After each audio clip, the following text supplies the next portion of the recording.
So I remember a while ago when I was in my prime. I mean, I'm talking about when I first came to the feet of Jesus, and I was one of those backdoor Christians. You know what a backdoor Christian is? One of those that behind the scenes type of folks. I was always mesmerized and always amazed on how God would use these men and women of God to do some great things for the Lord in prayer, preaching, teaching, the musicians back then. And I remember growing up and also, wanting to see how the music was structured. My first church in Puerto Rico where I came to Christ, even if it was a small church, but it was so structured, so nice, and the way that people would connect with one another, it was just amazing. But me, I was scared to be one of them. God bless you. This is Pastor Jose. Thank you for spending some time with me. Have you ever had that issue that you go to church every single Sunday? You pack your you dress up your family and you get ready on a Sunday morning because it's part of a routine, right?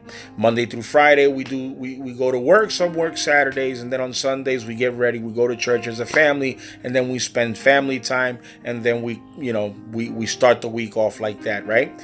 But has it ever happened to you that you have been offered an opportunity to serve in certain areas that you feel like you feel like that's not your niche, right? Sometimes, for instance, I remember I always thought, I said, you know what, I will never measure up to these men of God or these women of God.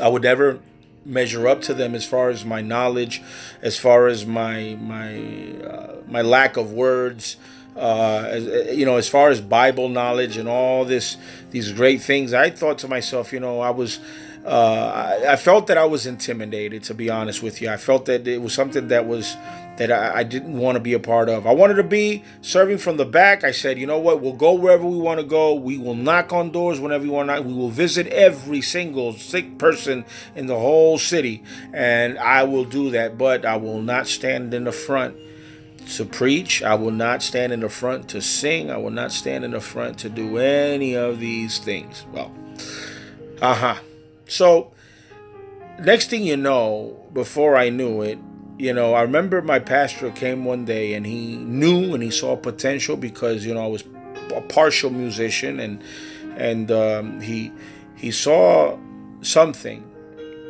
behind the rags that he was seeing before him.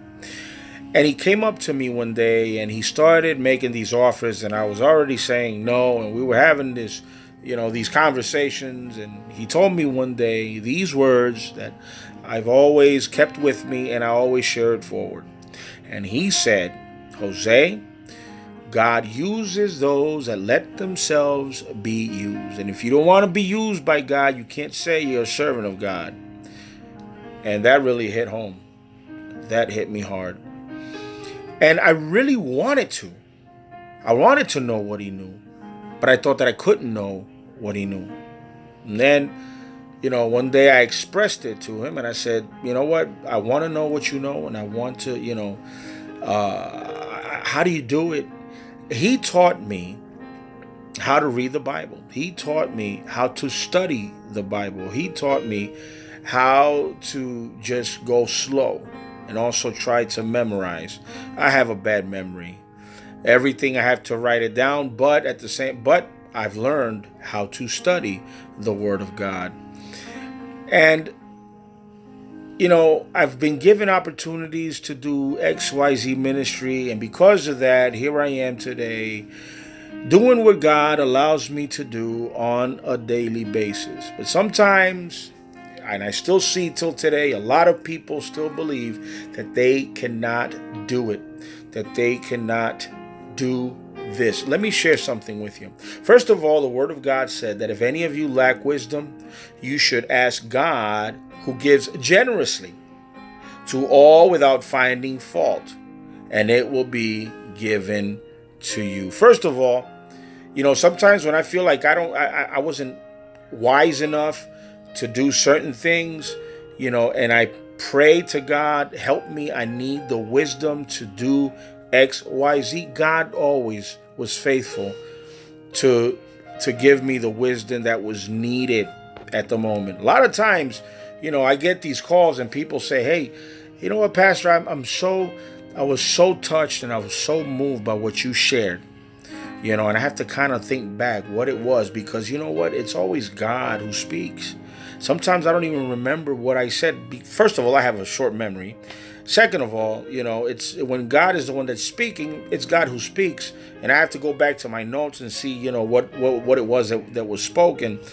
But, it's all God, And the thing is that sometimes we think that we have to have certain qualities to do what God asks us to do. We have to have certain knowledge of words, or we have to pray a certain prayer, or that we have to be knowledgeable and have X amount of studies or degrees or seminaries. Listen, all these things mentioned are great tools, but who forms you and who calls you is God himself.